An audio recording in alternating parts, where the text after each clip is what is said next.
Dan saking antusias warga Indonesia itu besar terhadap kasus ini sampai dibuatkan layar tancap buat orang-orang yang nggak bisa masuk ke ruang pengadilan. Minum air liurnya.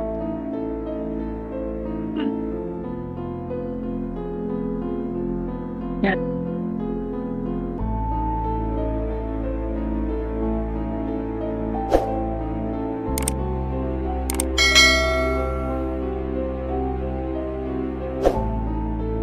Assalamualaikum semuanya, balik lagi sama aku Huri Rohma. Gimana nih kabarnya teman-teman semuanya? Semoga selalu dalam keadaan sehat, bahagia, dan berpositif thinking ya. Nah, di part yang kelima kali ini, Huri Ngoce akan membahas sebuah kasus kriminal pembunuhan berantai dengan korban sebanyak 42 orang yang terjadi di Indonesia pada tahun 1997. Dan mungkin kalian bingung ya, apa hubungannya kasus kriminal ini dengan dukun gitu kan? Biar gak usah lama-lama, jangan lupa disiapin camilan dan minumannya, kita mulai ceritanya ya.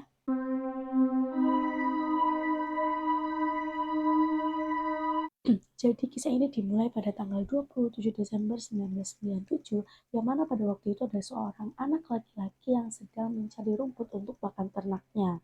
Ia mencari rumput ini di sebuah ladang tebu yang memang luas sekali gitu ya. Sampai kemudian ia harus berjalan cukup jauh dari bibit ladang untuk mencari rumputan pakan ternak ini.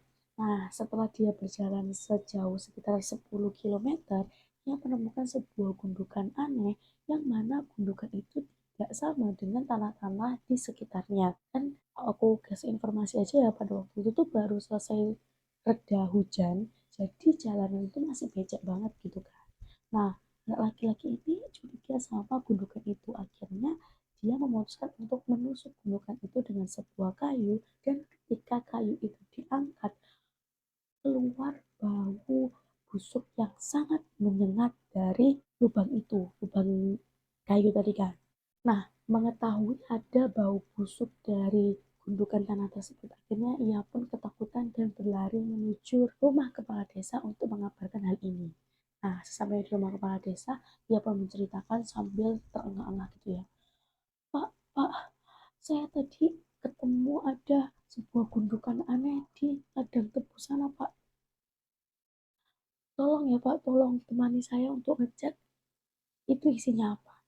Nah, akhirnya kepala desa pun menyetujui permintaan dari laki-laki ini dan berjalan beriringan menuju tempat kejadian. Melihat gundukan yang memang aneh ini dan adanya bau yang keluar dari lubang bekas tusukan tadi, kepala desa ini juga mulai curiga. Akhirnya dicongkellah sedikit dari lubang yang sudah dibuat oleh anak ini, dan bau busuk itu semakin menyengat.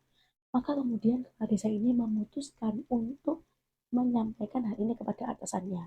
Nah, dari atasannya kepala desa ini diarahkan untuk melapor langsung kepada pihak berwajib yang kala itu merupakan Koramil. Nah, Koramil ini ditelepon sama Pak Kepala Desa. Lapor Pak, mohon maaf, ini saya menemukan sebuah gundukan aneh di ladang tebu di desa kami. Kira-kira apa yang harus saya lakukan? Oh, gini Pak, silakan digali. Nggak apa-apa, Bapak gali aja kalau begitu. Dan kalau misalkan memang setelah digali itu adalah hewan, tutup lagi galiannya dan biarkan. Kalau misalkan yang Bapak temukan adalah jasad manusia, tolong segera laporkan kepada kami. Informasi ini akan kami masukkan ke buku laporan, dan untuk hal-hal selanjutnya akan diinformasikan lebih lanjut ya Pak. Akhirnya, karena pada waktu itu hari semakin malam dan kondisinya tahun 1997 itu listrik belum menjangkau seluruh daerah di Indonesia, dan itu posisinya juga di ladang tebu ya teman-teman, yang luas banget, dan nggak mungkin di tengah-tengah ladang tebu terus ada lampu. Pada waktu itu juga aneh gitu kan. Jadi sebelum waktu semakin malam, kepala desa pun memutuskan untuk memanggil 6 orang warga untuk membantu proses penggalian. Kemudian sekitar pukul 7 malam dilakukanlah proses penggalian tersebut. Digali. Nah, karena yang sudah aku bilang pada waktu itu penerangan itu tidak sempurna, maka proses penggalian ini sampai harus dihentikan 3 kali. Jadi digali, disorot itu pakai lampu minyak. Pertama, kok kayak ada sesuatu. Digali lagi lebih jauh, disorot lagi. Loh, kok kayak bagian tubuh? Kayaknya bukan deh Pak, kita coba gali lagi. Digali lagi sekali lagi, terus disorot kan? Kok kayaknya iya Pak. Kemudian dari sorot lampu ketiga inilah yang akhirnya mereka semua yakin bahwa bau busuk itu berasal dari sebuah jasad yang terkubur di dalam gundukan ini. Mengetahui hal itu, kepala desa langsung menelpon Koramil. Lapor Pak, ternyata gundukan tanah yang tadi kami temukan adalah jasad manusia Pak. Selanjutnya apa yang harus kami lakukan Pak? Akhirnya Koramil pun memerintahkan untuk menyelesaikan proses penggalian sampai di situ saja dan besok akan didatangi langsung oleh Koramil. Karena memang pada waktu itu transportasi juga tidak sebaik saat ini ya teman-teman. Sehingga keesokan harinya pihak dari kepolisian pun baru bisa datang untuk meninjau langsung ke TKP. Sedangkan di desa itu gitu ya, informasi mengenai penemuan jasad ini sudah tersebar secara luas gitu kan. Akhirnya ketika dilaksanakan proses penggalian lebih dalam dan pengeluaran jasad ini, orang-orang dari hampir seluruh penjuru desa sudah berkumpul di dekat lokasi. Nah, besoknya pun dilakukanlah penggalian dan diangkatlah jasad tersebut. Ketika proses pengeluaran jasad ini, diketahui bahwa jasad ini merupakan seorang wanita muda yang kondisinya sudah sangat mengenaskan, sudah semi membusuk, menggembung gitu ya, berbau sangat-sangat tajam dan dalam kondisi tidak mengenakan pakaian sama sekali. Kemudian diangkatkan tadi jenazahnya itu dan diletakkan di ruang yang lebih terbuka. Mulailah dari situ desas-desus dari warga yang melihat prosesi pengangkatan jasad ini terdengar. Kok kayak tahu ya? Kok kayak kenal ya? Karena kan memang orang di desa itu biasanya jauh lebih tinggi keakrabannya gitu ya teman-teman. Akhirnya setelah beberapa menit berlalu, mulailah muncul perkataan, bukannya itu Dewi ya? Iya ya, kok postur-posturnya mirip sama Dewi ya? Bukannya itu Dewi yang kemarin katanya dilaporkan hilang sama orang tuanya itu ya? Nah, mendengar hal tersebut, akhirnya polisi pun memanggil salah seorang warga untuk memastikan apakah memang mereka mengenali jasad tersebut. Akhirnya warga ini pun menyampaikan bahwa kemungkinan besar itu adalah salah satu warga di desa ini yang bernama Sri Kumala Dewi dan dilaporkan telah menghilang sejak 3 hari yang lalu. Akhirnya polisi pun meminta kepada salah seorang warga untuk mendatangi rumah orang tua Dewi dan meminta mereka datang ke lokasi untuk memastikan apakah jasad ini benar Dewi atau bukan. Akhirnya mereka pun datang ke rumah orang tuanya Dewi. Pada waktu itu kondisinya ibunda Dewi itu lagi ada di depan rumah. Melihat ada beberapa orang yang datang ke rumahnya dengan adanya informasi mengenai penemuan jasad, panik ibu. Mulai pias itu wajahnya. Belum sampai warga ini mengucapkan keinginan atau alasannya datang ke rumah, ibunya sudah bilang begini, nggak mungkin, nggak, nggak mungkin itu Dewi. Kan, salah kalian, nggak mungkin itu Dewi. Ya kan Pak, nggak mungkin itu Dewi, kata sang ibu. Warga pun berusaha untuk menenangkan. Oh iya Bu, mungkin itu bukan Dewi, tapi kita lihat dulu untuk memastikan apakah itu Dewi atau bukan. Ibunya pun kembali berkata, bukan kan ya Pak, bukan, sambil berusaha untuk memastikan kepada suaminya bahwa memang itu bukanlah anaknya. Namun sang ayah dari Dewi ini juga mengatakan bahwa mungkin memang bukan Bu, tapi alangkah lebih baik kalau kita cek apakah memang itu Dewi atau bukan. Kemudian karena melihat reaksi suaminya seperti itu, Ibunda Dewi pun menyetujui untuk datang ke TKP dengan harapan bahwa jasad yang berada di sana bukanlah anaknya. Sesampainya di TKP, orang-orang berusaha untuk memberikan jalan bagi kedua orang tua Dewi ini untuk mendekati jasad yang telah ditemukan. Jalan, jalan, jalan, jalan, kan? Nah, tiket perjalanan menuju jasadnya ini masih lumayan jauh gitu ya. Yang mana dari ibunya ini tuh masih baru kelihatan sedikit kakinya. Sudah semakin pias, teman-teman. Makin lemes ini ibunya. Mendekat, mendekat. Ketika ibunya sudah bisa melihat kaki, mulai dari ujung jari kaki sampai ke betis, ibunya roboh pingsan.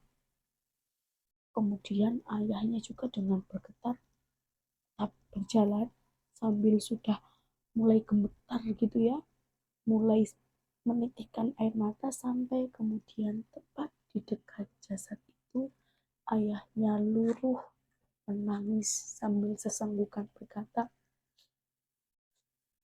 iya, saya nggak mungkin salah mengenali anak saya. Ini Dewi, iya, ini anak saya.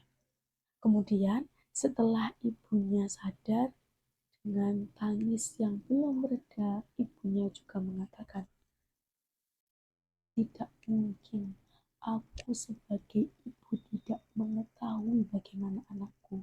Bahkan saat aku hanya melihat ujung kakinya saja, aku sudah bisa mengenali bahwa ia adalah Dewi. Sedih banget ya. Ternyata jasad yang ditemukan kala itu adalah Sri Kumala Dewi yang baru berusia 21 tahun. Lalu kemudian mengetahui hal ini, polisi pun memulai investigasi untuk mencari tahu siapa sebenarnya pelaku dari pembunuhan Dewi.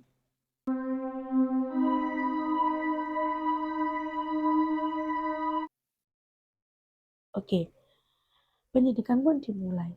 Polisi awalnya mencurigai mantan suami dari Dewi, Amit, yang mana ia ini dikenal sebagai orang yang memiliki temperamen sangat buruk dan memiliki hubungan yang sangat-sangat tidak harmonis dengan Dewi. Jadi tetangga-tetangga ini semua setuju bahwa Tamit ini seringkali bertengkar gitu loh sama Dewi dan mereka mengetahui itu. Namun saat dilakukan penyelidikan lebih lanjut ternyata tidak ada bukti yang bisa mendakwah Tamin dan Tamin ini punya alibi gitu loh teman-teman. Sampai akhirnya karena kekurangan bukti polisi pun tidak bisa menangkap Tamin gitu kan. Karena Tamin tidak bisa tertangkap akhirnya polisi tidak memiliki terduga gitu kan. Suspek, nggak ada suspeknya nih. Akhirnya polisi berusaha untuk mempelajari kembali dokumen-dokumen dari jasad dan proses penemuan jasadnya si Dewi, kemudian melakukan beberapa wawancara kepada orang-orang di sekitarnya dan kemudian menyorot mengenai kejadian-kejadian 3 hari sebelum akhirnya Dewi ini dilaporkan menghilang gitu kan. Sehari belum ketemu, 2 hari belum ketemu, sampai kemudian di penghujung hari kedua setelah ditemukan jasad ini, datanglah seorang remaja laki-laki ke kepolisian. Remaja ini merupakan seorang tukang becak yang mengaku mengetahui informasi kemana perginya Dewi 4 hari yang lalu. Informasi ini akhirnya menjadi sebuah informasi kunci ya teman-teman dari kasus ini, di mana tukang becak ini mengatakan bahwa pada waktu itu mendiang memang meminta saya untuk mengantarkan ke suatu tempat. Namun ketika saya bertanya hendak kemana, ia menyampaikan nanti kamu juga tahu. Lalu setelah kami berjalan beberapa lama, ia pun mengatakan bahwa tolong antarkan aku ke rumah Datuk. Nah, mendengar hal itu polisi akhirnya bertanya lagi kan, Datuk siapa? Tukang beca ini pun menjawab, Datuk itu adalah dukun di desa kami, dia adalah dukun AS, Ahmad Suraji. Akhirnya polisi pun berusaha mengumpulkan informasi mengenai Ahmad Suraji. Tidak lama kemudian setelah informasi terkumpul, polisi memutuskan untuk melakukan penggeledahan ke rumah Ahmad Suraji. Digedorlah pintunya rumahnya kan, tok tok tok tok tok, polisi. Bukan sama Ahmad Suraji. Krek. Ya, ada apa Pak? Eh, kami dari kepolisian Pak. Kami harus melakukan beberapa prosedur untuk rumah Bapak. Mohon izin untuk masuk ya.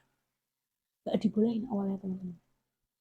Tapi kemudian karena polisi terus mendesak, akhirnya Ahmad Suraji memperbolehkan polisi masuk ke dalam rumahnya. Masuk, kan sudah itu masuk ke rumahnya, masuk. Ketika dilakukan penggeledahan ini, ternyata polisi menemukan sebuah cincin dan tas yang ketika diinvestigasi lebih lanjut, cincin dan tas ini merupakan benda kepemilikan Dewi. Selain itu ditemukan gaun yang juga digunakan Dewi pada hari terakhir dia keluar rumah. Wah, ditemukan barang-barang ini, wah berarti kamu ada nih hubungannya sama kasus ini. Namun mendengar hal itu, Ahmad Suraji itu menolak. Enggak Pak, enggak. Saya enggak ada hubungannya sama kasus ini Pak. Enggak ada. Enggak ada saya hubungannya sama kasus ini. Iya memang sebelumnya Dewi ini pernah ke rumah, tapi saya sudah melihat dia pulang dan keluar dari rumah saya di hari yang sama Pak. Saya juga nggak tahu dia kemana setelah itu. Bahkan saya itu sudah mendatangi rumah duka. Sejak akhirnya saya tahu bahwa siswa itu adalah Dewi, Pak. Saya mendatangi rumah duka untuk memberikan semangat, memberikan bela sungkawa ke orang tuanya. Saya nggak ada hubungannya sama kasus ini, Pak. Nggak ada. Menolak terus kan si Suraji ini. Akhirnya polisi pun tidak melakukan penangkapan pada waktu itu. Sampai akhirnya polisi berusaha untuk mencari informasi lebih lanjut mengenai Ahmad Suraji ini.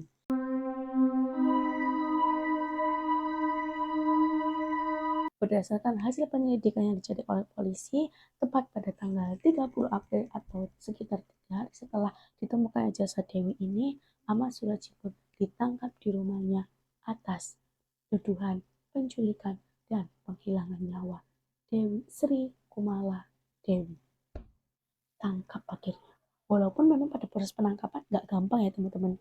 Maksudnya dia memberontak, bukan saya sampai harus ditarik dan langsung diborgol di tempat.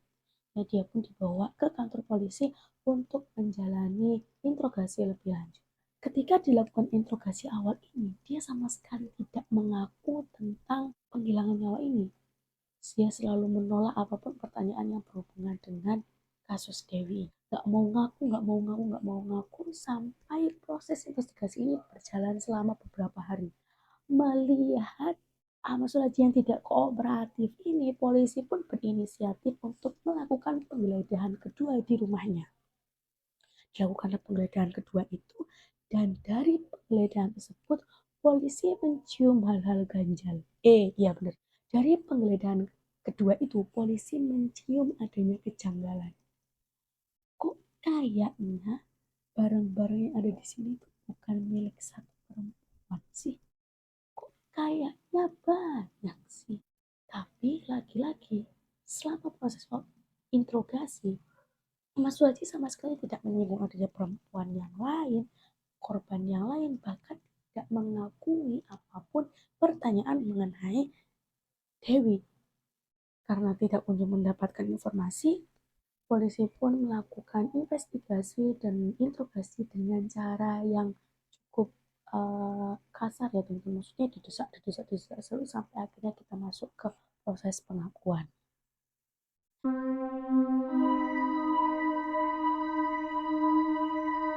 Nah sebelum itu kalian kepo gak sih sama Ahmad Suraji ini? Aku akan ceritakan sedikit tentang Ahmad Suraji ini.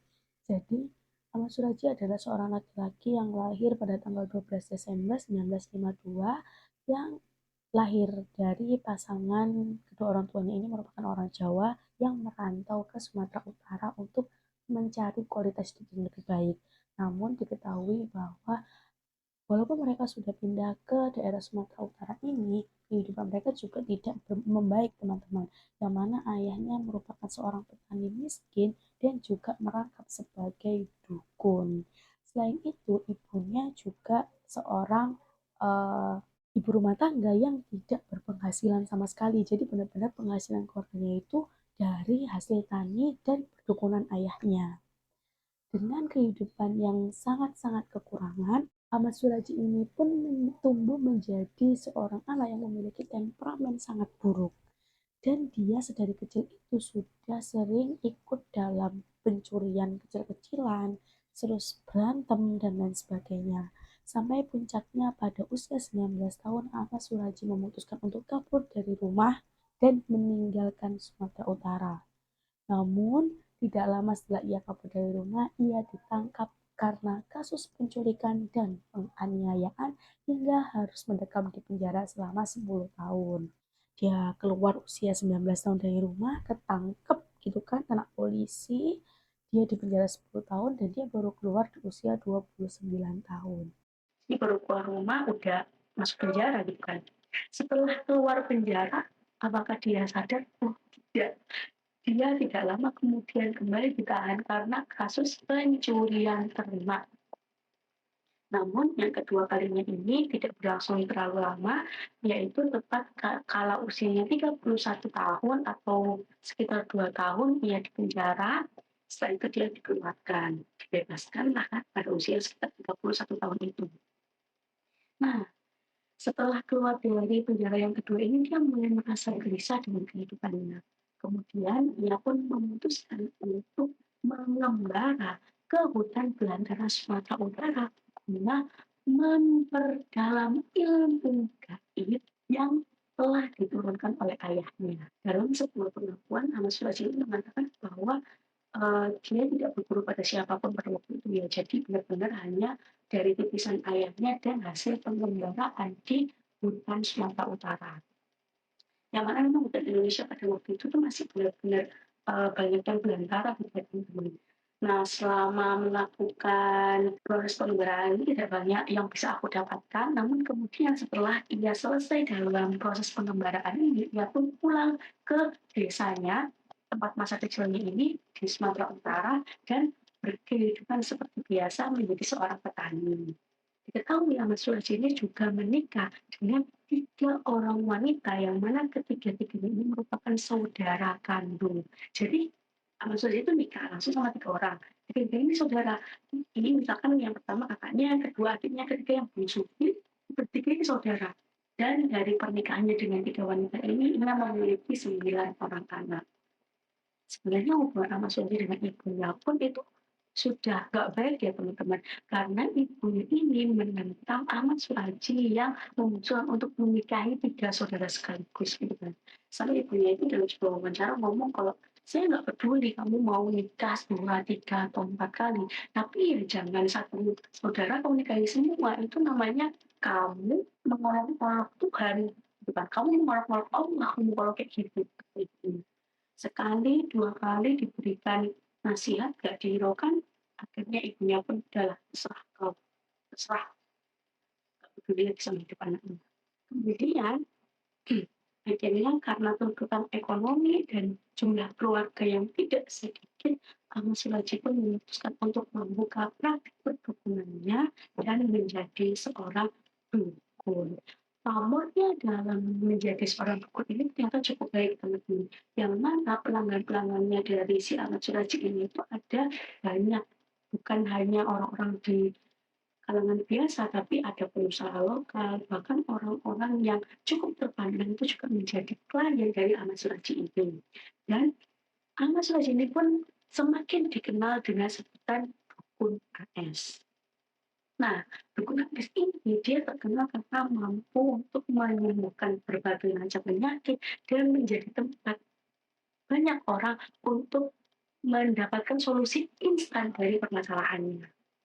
Nah, dari menjadi dukun inilah akhirnya Ahmad Suraji ini mendapatkan banyak kepercayaan dari masyarakat hingga dipanggil sebagai datuk yang merupakan sebutan untuk orang yang dihormati di kawasan tersebut. Itulah dia si dukun AS atau Ahmad Suraji.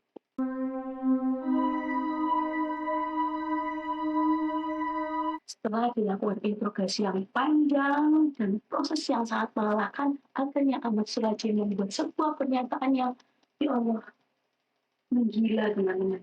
Pernyataan ini pernyataan yang luar biasa gila menurutku. Jadi, dalam pernyataannya Ahmad Surraji akhirnya mengakui bahwa ia adalah orang yang menghilangkan nyawanya Dewi. Yang menjadi masalah adalah bukan hanya Dewi kan, benar penculikan polisi, bukan hanya Dewi yang menjadi korban, tetapi ada 9 wanita lainnya yang menjadi korban dari perilaku bejat Ahmad Surraji. 9. Banyak lagi. Yakin cuma 9. Yakin kau cuma 9.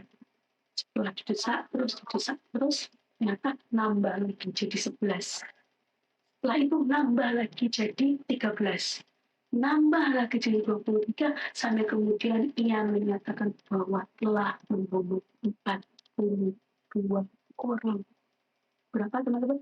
42 orang. Kecurigaan dari polisi ini ternyata memang benar gitu kan, dan nggak 1 atau 2 atau 42, ya Allah. Jadi ini adalah sebuah pembunuhan berantai yang menggila, dan yang lebih gilanya adalah pernyataannya ini. Kutip ya pernyataannya, kurang lebih ngomongnya kayak gini, dengan wajah yang tidak bersalah Ahmad Surraji mengatakan, ya namanya manusia ada kelebihan ada kekurangannya. Kalau seingat saya sih 42. Itu berarti kau catat? Ya enggak saya catat. Ya saya tidak menyangka, bahkan kalau saya itu akan ditangkap. Ya karena udah begini ya kita ikut saja lah alurnya. Kalau memang harus dipenjara ya bagaimana lagi. Emosi nggak lagi. Ya Allah, waktu dan tempat dipersilahkan teman-teman di bawah komentar ya. Sabar, banyak-banyak sabar sama kasus ini ya. Jadi, setelah pengakuan itu, akhirnya pihak kepolisian pun memutuskan untuk mendatangkan bulldozer. Kemana? Ditanya akhirnya. Jadi, di mana? Di mana kau kuburkan korban-korban itu? Di mana? Ya di tempat yang nggak jauh dari penemuan jasad itu, Pak. Di ladang itu, teman-teman. Di ladang tebu tadi juga. Akhirnya didatangkan bulldozer dan para penggali-penggali, bahkan sampai ada beberapa literatur yang mengatakan di sana ada polisi, TNI, penggali, warga, bulldozer, jadi dilakukan penggalian massal pada waktu itu. Saking besarnya penggalian ini, sampai seorang jurnalis yang pada waktu itu memang datang ke lokasi penggalian itu mengatakan bahwa kondisinya itu terlalu luar biasa untuk dijabarkan, dan proses penggalian itu sampai harus dihentikan karena ternyata banyak, sekali lagi, banyak sekali jasad yang sudah tidak bisa dikenali karena sudah berbentuk tulang belulang. Kalau udah berbentuk tulang belulang berarti nggak sehari 2 hari dong. Berarti sudah lama dong. Maka kemudian dengan informasi tersebut akhirnya dia investigasi juga mengetahui bahwa Ahmad Surraji sudah melakukan hal gila ini selama 11 tahun, yakni mulai tahun 1986. 11 tahun 42 korban. Sampai sang jurnalis ini juga mengatakan bahwa saking banyaknya tulang belulang ini, sampai menurut saya kayaknya enggak 42 deh. Kayaknya lebih deh. Lebih dari 42. Lalu kemudian dari hasil penggalian itu tulang belulang yang ada, jasad-jasad yang ada dibawa itu ke laboratorium forensik Medan. Sampai di laboratorium forensik Medan, ahli-ahli forensik berusaha dengan sangat keras untuk menemukan identitas dari tulang belulang dan jasad-jasad yang ada. Namun memang ahli forensik pada akhirnya hanya bisa mengumpulkan 42 identitas termasuk Sri Kumaladewi, yang mana identitas tersebut berisi bahwa ke-42 korban ini merupakan wanita berusia 17 sampai 40 tahun. Dan tidak semuanya bisa dikenali identitas resminya. Jadi namanya siapa, lahirnya di mana, orang tua siapa. Tidak semuanya, hanya beberapa teman-teman. Dan bahkan dalam pernyataan resminya, ahli forensik itu menyatakan bahwa kami tidak bisa memastikan ada atau tidaknya kasus kekerasan seksual karena kami hanya bisa mengetahui dari bentuk tengkorak dan mungkin terkadang bentuk gigi untuk memastikan jenis kelamin dan usianya. Dan kalau untuk beberapa pekerjaan tertentu, memang dari struktur gigi itu ahli penyakit bisa menentukan dia bekerja di bidang ini, di bidang itu, gitu ya. Tapi itu tidak semuanya. Sampai kemudian penemuan ini membuat satu Indonesia heboh. Awalnya ketika mendengar pernyataan Mas Praji yang 42 korban tadi, polisi itu masih berharap bahwa itu hanya sebuah lelucon. Maka setelah mendapatkan informasi dari pihak lapangan bahwa memang ditemukan ada tulang belulang sebanyak itu, pihak kepolisian pun hanya bisa melongo dan berusaha untuk mencari tahu apa alasan Ahmad Suhaji melakukan hal gila itu. Tapi kita tahan dulu alasan, termasuk ke prosesi reka ulang adegan itu.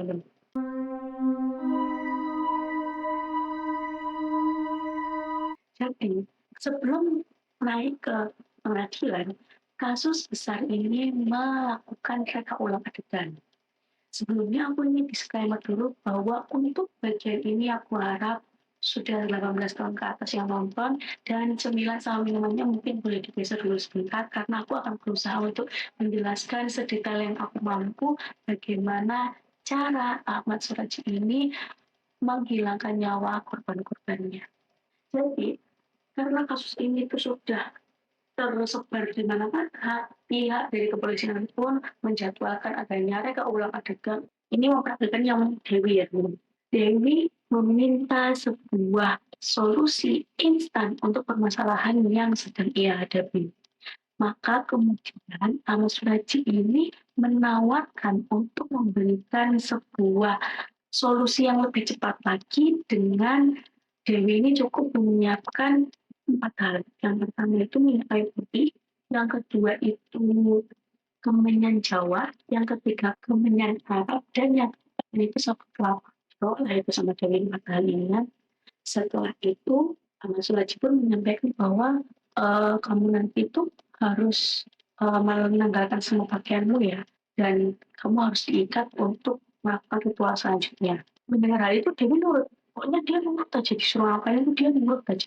Tapi dia ngomong kalau sama Datuk saya agak malu, saya sama ibu aja ya. Nah ternyata ada peran dari istri salah satu istri Dukun AS ini membantu proses penghilangan nyawa korban ini. Dipersiapkanlah Dewi oleh Tumini, istri Dukun AS ini, dan Dukun AS pun berjalan ke ladang tebu yang ternyata ladang tebu ini tidak jauh dari rumahnya Dukun AS ini. Jalanlah ia ke sana dan di sana ia membuat sebuah petakan galian gitu ya sedalam 1 meter dengan lebar 70 cm dan panjang 1 meter. Bikinlah galian itu.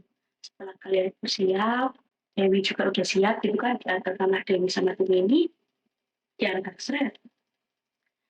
Setelah itu Dewi pun diperintahkan untuk masuk ke lubang yang sudah digali oleh Dukun AS. Jadi masuknya itu berdiri ya teman-teman. Dan mengikatnya itu kayak tangannya ditaruh di samping ikat gini, kakinya juga diikat.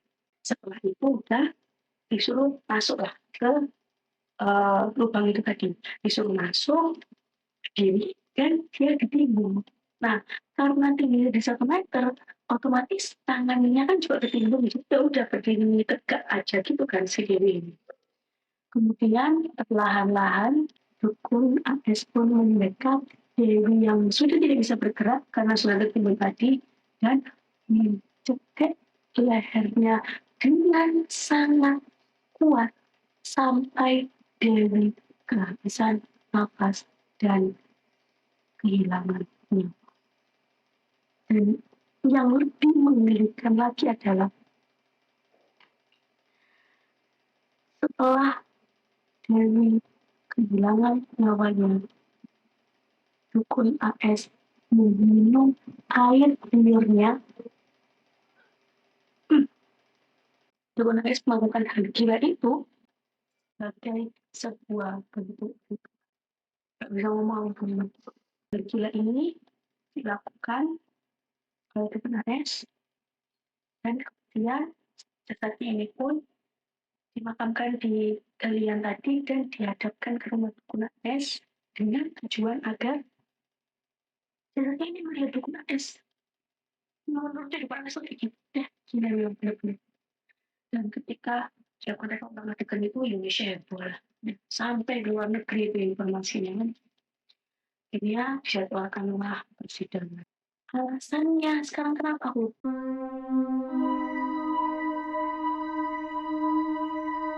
ceritakan ya. Jadi, pada tahun 1986, Dukun AS ini memimpikan ayahnya yang pada waktu itu berwujud laki-laki berbadan besar berkulit hitam. Mimpi doang, nggak apa-apain. Setelah itu setelah dia bangun, dia mengingati obrolan dia sama ayahnya dulu pasti umur 10 tahun. Ngomong kayak gini. Ayahnya ngomong kayak gini teman-teman. Minumlah air liur dari 70 wanita muda yang telah meninggal, maka kamu akan tidak terkalahkan. Bapaknya ngomong kayak gitu usia dia 11 tahun. Nah, setelah itu AS juga ngomong, sebenarnya saya nggak ada yang saya membunuh. Tapi kalau menunggu perempuan meninggal 70, kelamaan akhirnya saya inisiatif. Inisiatif yang benar apa, ya Allah. Maka kemudian ia pun dilanjutkan untuk ke proses pengadilan.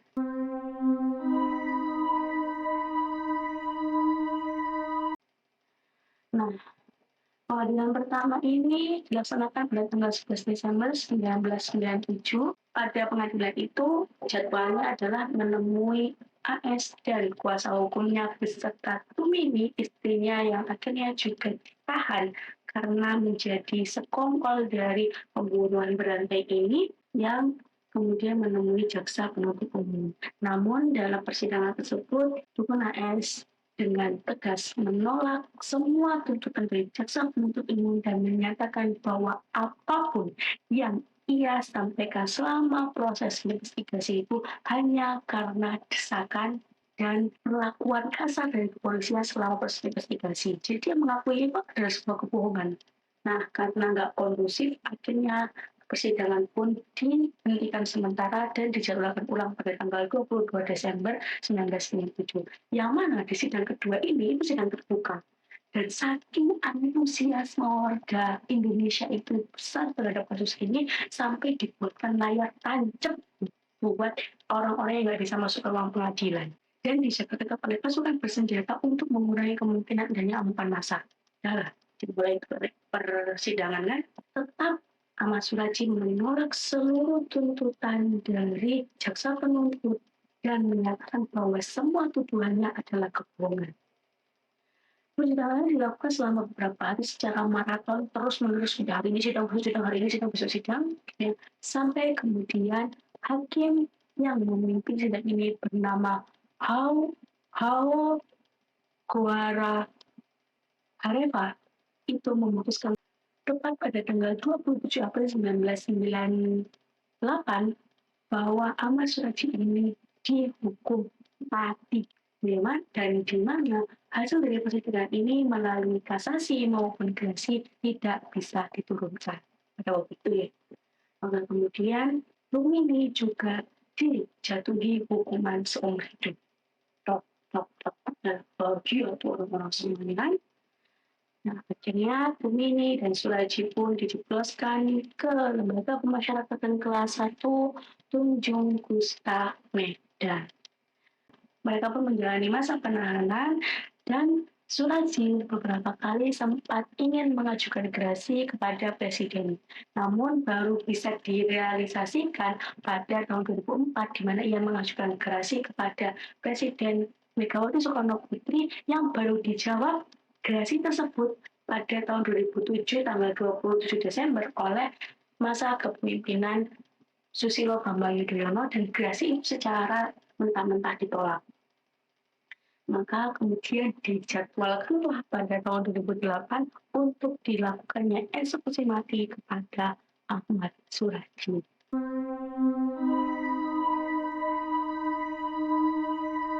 Jadi memang sebelum dilakukan eksekusi itu, pidana mati akan diberikan kesempatan untuk menyampaikan keinginan terakhirnya dan melalui kepala penasihat penegak hukum Kejaksaan Agung DP Nainggolan, Bapak ini menyatakan bahwa Ahmad Suradji itu menginginkan ia untuk bertemu dengan keluarganya dan juga istrinya, dan itu sudah dipenuhi. Maka kemudian tepat pada tanggal 10 Juli tahun 2008 di pukul 10 malam, di tengah keheningan malam bersama 13 brigadir mobil membawa senapan untuk memulai prosesi hukuman mati dari Ahmad Suradji, di mana Ahmad Suradji berdiri sejauh 900 meter dari jarak 13 Brimob tadi, di mana 3 di antara 13 senjata yang dibawa oleh Brimob ini merupakan senjata asli yang bisa membunuh Ahmad Suradji. Dan beberapa detik sebelum akhirnya Ahmad Suradji ini menghembuskan nafasnya yang terakhir, ia sempat mengatakan bahwa sihir itu milik Tuhan, aku tidak memilikinya dan aku sudah bertobat. Aku harap aku memiliki kesempatan untuk hidup kembali. Lalu kemudian dar. 3 peluru itu pun akhirnya menembus tubuh Ahmad Suradji dan Ahmad Suradji pun kehilangan nyawanya tidak lama setelah itu. Akhirnya ya alhamdulillah diadili dengan seadil-adilnya untuk Ahmad Suradji. Namun menurutku tetap tidak adil. Ia menghilangkan 42 nyawa berharga, yang 42 orang ini juga memiliki keluarga yang juga sayang sama dia. Dan wah, kasus ini gila banget karena ya dia juga terjadi di Indonesia gitu ya. Makanya aku merasa bahwa kasus ini sangat gila gitu teman-teman. Oke. Begitulah kisah dari Ahmad Suradji, dan kisah ini juga diabadikan dalam sebuah buku dan juga difilmkan dalam sebuah film gitu ya. Judulnya Dukun AX. Kalian bisa cari setelah nonton video ini untuk melihat lebih jelasnya gitu ya. Dan aku ingin mengingatkan kepada teman-teman bahwa jangan pernah tergoda oleh hal-hal seperti itu gitu ya teman-teman. Sandarkan semuanya kepada Tuhan, sandarkan semuanya kepada Allah dari setiap masalah-masalah kita. Aku harap dengan adanya cerita ini kita bisa memetik pelajaran berharga dari kisah ini, karena tujuan aku untuk memberitakan ini adalah untuk memberikan informasi dan juga menjadi pelajaran bagi kita semua. Oke, kayaknya sampai sini dulu aja videonya. Makasih buat teman-teman yang nonton video ini sampai akhir. Dan kalau teman-teman suka sama ceritanya, boleh banget untuk di-like video ini. Jangan lupa untuk komen juga saran dan ide buat aku untuk mengangkat kisah-kisah apa lagi. Dan juga kalau teman-teman berkenan, boleh banget untuk di-subscribe channel ini sebagai bentuk dukungan buat aku dan biar kita bisa temenan sama-sama. Oke, kasus kriminalnya seperti itu aja teman-teman. Dan kita ketemu lagi di video kita selanjutnya. Assalamualaikum. Dah.